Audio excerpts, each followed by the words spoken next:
রোদের গরম আভা গায়ে মেখে বেরিয়েছি পথে। কখনো দুরন্ত ঢিলা, কখনো পাহাড় ঘেঁষে। সঙ্গে ছিল অবুঝ রাত আর ভয়ে কাঁপানো কিছু শব্দ। আমি আর থেমে থাকিনি, এগিয়ে গেছি সেই পথের সন্ধানে, যেখানে শুনতে পাব সেই কণ্ঠস্বর, অতি চেনা প্রাচীনত্ব।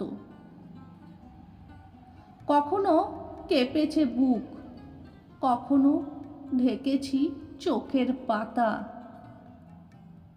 যখন চোখ খুলেছি, কেউ ছিল না তো, নাকি লুকিয়েছিল আমারই অন্তরালে।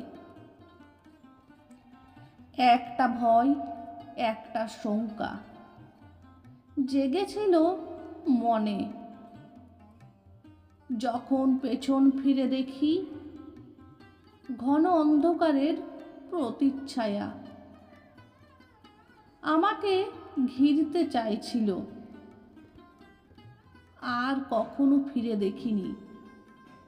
সামনের পথ অতিক্রম করেছি, শুধুই এগিয়ে এসেছি।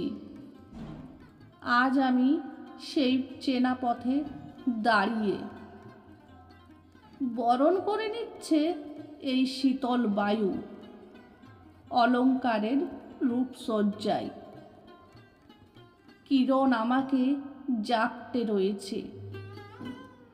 হ্যাঁ, আমি শুনতে পাচ্ছি সেই চেনা প্রাচীনত্ব কণ্ঠস্বর।